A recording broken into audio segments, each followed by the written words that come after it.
Capítulo 15. Diseños del proceso de investigación cualitativa. Los diseños de investigación cualitativa se fundamentan en 5 aspectos fundamentales: diseños narrativos, tipos, teoría fundamentada, diseños etnográficos y diseños de investigación-acción. Objetivos del capítulo. Al terminar este capítulo, el alumno será capaz de comprender la relación tan cercana que existe entre la selección de la muestra, la recolección y el análisis de los datos y la concepción del diseño o abordaje de la investigación en el proceso cualitativo. Conocer los principales diseños o abordajes generales en la investigación cualitativa y entender la diferencia entre los diseños cualitativos y los diseños cuantitativos. Diseños de investigación cualitativa. Un apunte previo. Cada estudio cualitativo es por sí mismo un diseño de investigación. Esto lo que significa es que, contrario a la investigación cuantitativa, que tiene ya unos diseños predeterminados, las investigaciones cualitativas van a tener preliminarmente unos diseños de investigación, pero en la medida que se vayan recopilando los datos, analizándolos, retando y evaluando las hipótesis, el diseño puede cambiar. Esta es una de las flexibilidades que tiene la naturaleza de la investigación cualitativa, de que puede empezar con una idea en mente y terminar con otra. Aquí lo importante es que mantengamos el rigor de las observaciones, de la recopilación y del análisis de los datos. En el enfoque cualitativo, el diseño representa un abordaje general que habremos de utilizar en el proceso de investigación. Como abordaje general en sí, en la medida que poco a poco uno vaya enfrentándose a los datos, es que el diseño va a ir tomando forma. Y este enfoque va a ser parecido a un enfoque tipo embudo, donde uno va a ir moviéndose desde aspectos generales de lo que uno quiere cubrir a través de su estudio hasta aspectos un poco más específicos. ¿Cuáles son los diseños básicos de la investigación cualitativa? Está la teoría fundamentada, los diseños etnográficos, los diseños narrativos y los diseños de investigación-acción. Diseños de teoría fundamentada. El diseño de teoría fundamentada utiliza un procedimiento sistemático cualitativo para generar una teoría que explique en un nivel conceptual una acción, una interacción o un área específica. Aquí se parte de la premisa de que los datos tienen el propósito de generar un planteamiento teórico. Así que el planteamiento básico del diseño de la teoría fundamentada es que las proposiciones teóricas surgen de los datos obtenidos en la investigación, más que de los estudios previos. Aquí, el producto final de dicha investigación va a ser la formulación de una teoría. Desde luego que esta teoría está sujeta a los rigores de la recopilación y el análisis de los datos y a la misma naturaleza de la investigación cualitativa. Las aspiraciones no son crear una teoría que tenga aplicaciones a grandes poblaciones, sino una teoría que pueda explicar, describir y predecir el comportamiento de ese segmento o muestra de estudio que se está investigando. Diseños de teoría fundamentada. Los diseños de teoría fundamentada proveen de un sentido de comprensión sólido porque embona en la situación en estudio, se trabaja de manera práctica y concreta, es sensible a las expresiones de los individuos del contexto considerado, además de que puede representar toda la complejidad descubierta en el proceso. Cuando embona, lo que estamos queriendo decir es que toma en consideración todos los factores que se están observando en el proceso, analiza desde la perspectiva de lo que es el diseño, cómo se comportan las variables, desde los elementos más simples hasta los factores más complejos, desde el comportamiento del individuo y su interacción con otros, hasta el contexto bajo el cual se están llevando los comportamientos observados por el investigador cualitativo. Tipos de diseño de teoría fundamentada. Dentro de la teoría fundamentada tenemos dos tipos: el diseño sistemático y el diseño emergente. El diseño sistemático resalta el empleo de ciertos pasos en el análisis de los datos. Tiene como rasgo principal que los datos se categorizan con codificación abierta. Luego se organizan las categorías resultantes en un modelo de interrelaciones, lo que se conoce también como codificación axial, que representa la teoría emergente y explica el fenómeno de estudio. Esto se parece mucho al concepto del mapeo.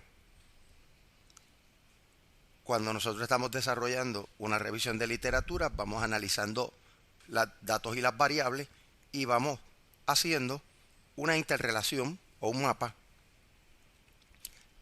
Y en ese proceso también vamos creando una serie de categorías para poder explicar estos comportamientos que algunos investigadores cualitativos le llaman comportamientos sueltos, que se amarran o se conglomeran en unas dimensiones que se convierten en categorías de análisis para el investigador.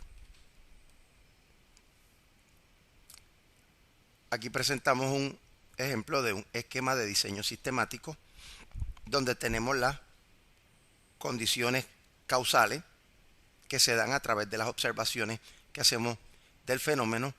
Posteriormente generamos unas categorías de esas condiciones causales. Podemos generar una sola si es una condición homogénea o varias de ellas dependiendo de las observaciones que hagamos. El otro factor que uno tiene que tomar en consideración es el contexto, que nos permite tener una categoría central de análisis donde agrupamos todos los elementos que describen el contexto y nos lleva a poder analizar y describir las condiciones intervinientes. Aquí, finalmente, tenemos las consecuencias que hemos podido derivar de esa manera en que manejamos el esquema dentro de lo que sería el análisis de las categorías del fenómeno en cuestión, las categorías centrales y las consecuencias que genera las categorías según han sido analizadas. Ahora hablamos sobre el diseño emergente. En el diseño emergente se efectúa la codificación abierta y de esta emergen las categorías que son conectadas entre sí para construir teoría. Al final el investigador explica esta teoría y las relaciones entre categorías.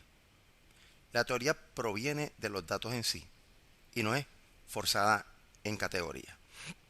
El diseño emergente es menos estructurado que el sistemático, por lo que uno puede ir, como dicen, rearreglando en el proceso el diseño dependiendo de las observaciones que se hacen. Aquí el propósito es tener una teoría más completa, una teoría más a nivel macro y más enfocada en las observaciones y no en la creación específica de categorías. No es como el sistemático que busca crear categorías que permiten generar el modelo teórico. Aquí los datos tienen más importancia que las mismas categorías. Otro de los diseños que estamos analizando son los diseños etnográficos. Los diseños etnográficos pretenden describir y analizar ideas, creencias, significados, conocimientos y prácticas de grupos, culturas y comunidades. Pueden ser muy amplios y abarcar la historia, geografía y los subsistemas socioeconómico, educativo, político y cultural. La etnografía implica la descripción e interpretación profunda de un grupo o sistema social o cultural. Aquí los antropólogos han utilizado los diseños etnográficos para tratar de entender cómo se comportan unas determinadas culturas en unos lugares particulares. Por eso es que es un fenómeno interesante, ya que uno mira, ¿verdad?, de forma intacta qué está pasando en una cultura particular y trata de, utilizando a las personas que viven en esa cultura, descifrar qué sucede allí. Personas como la doctora Margaret Mead,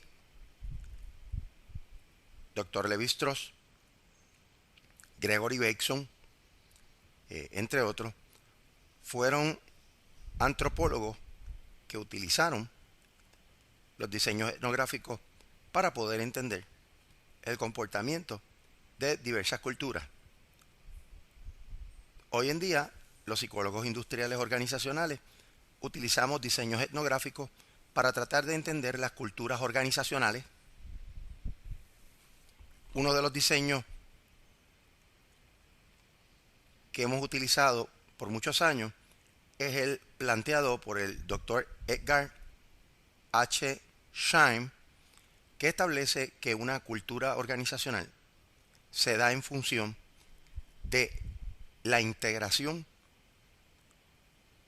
interna de los empleados de una organización y la manera en que estos sobreviven a los aspectos externos que afectan directamente a la organización. Una cultura, según el doctor Edgar Schein, se visualiza en función de 3 factores: supuestos, artefactos y valores.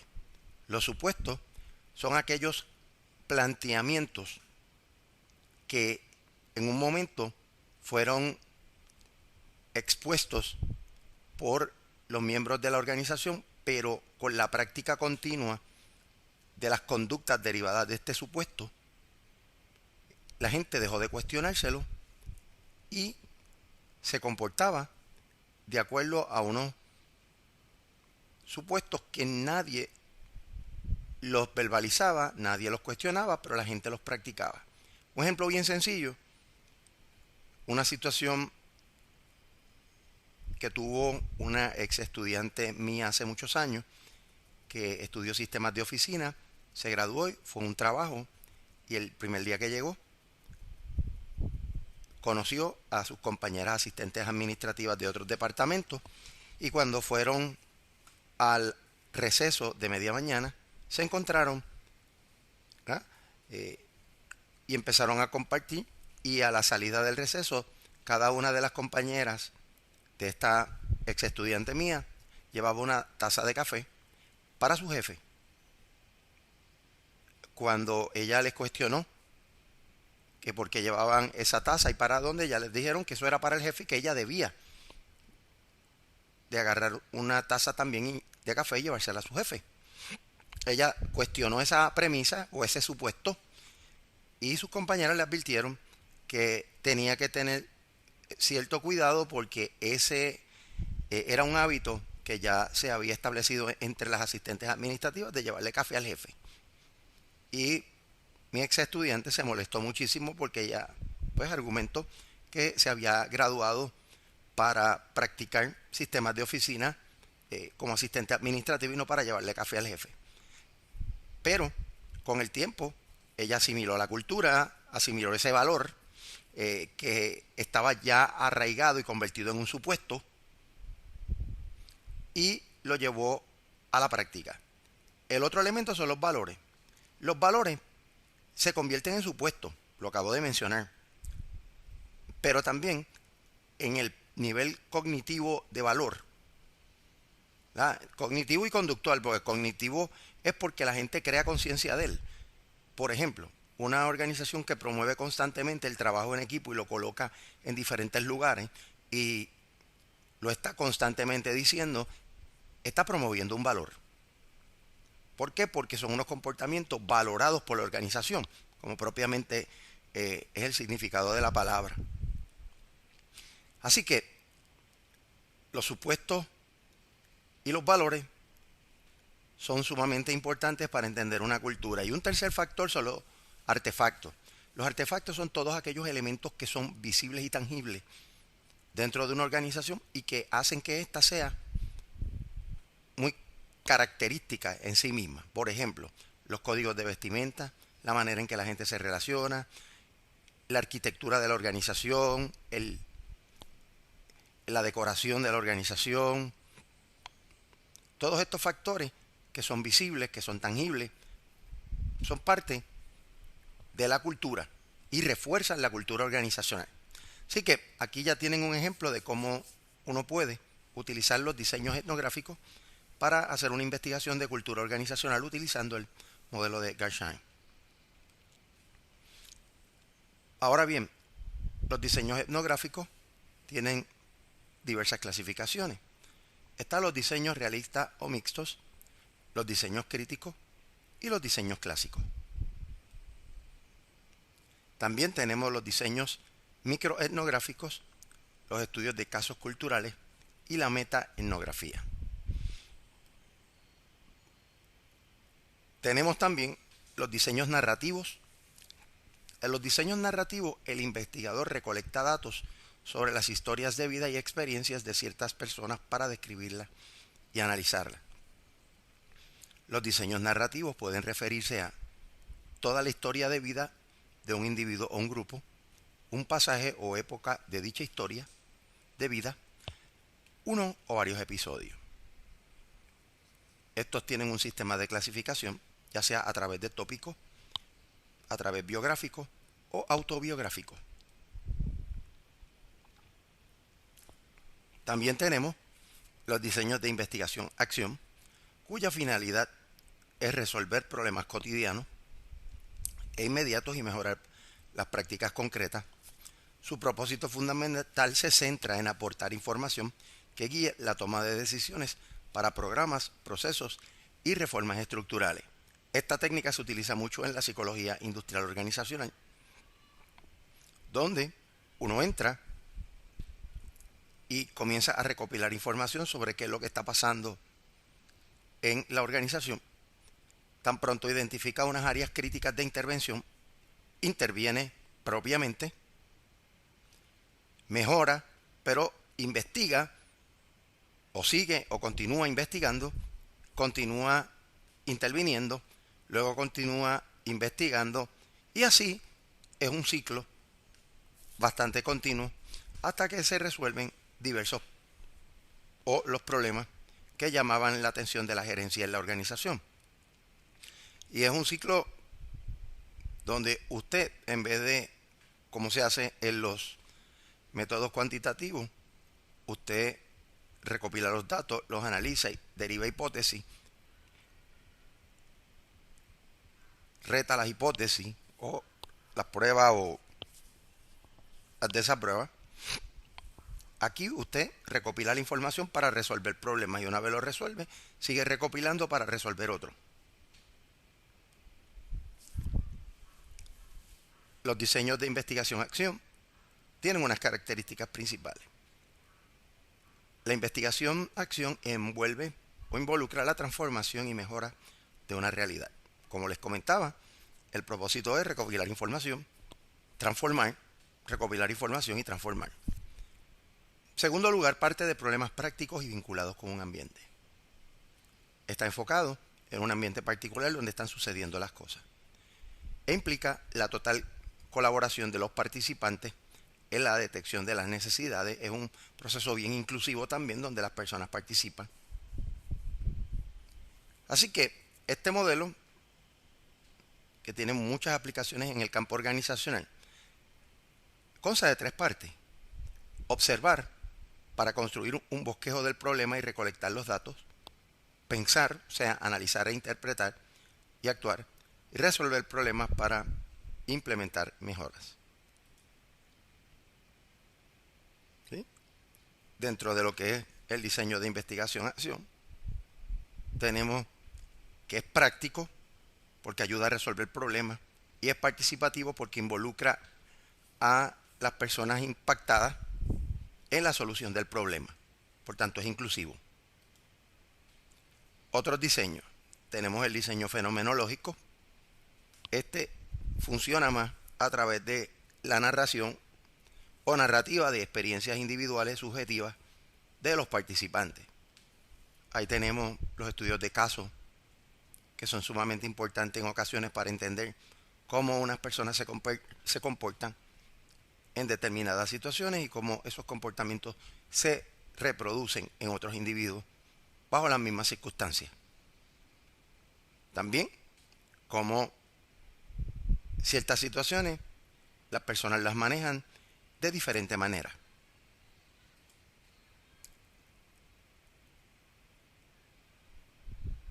Sería interesante que usted haga un ejercicio donde pueda plantearse un problema de investigación cualitativo, aquellos de ustedes que van a hacer sus propuestas cualitativas, y analice bien cuál debe ser el diseño a utilizar, presentando o exponiendo cuáles son las ventajas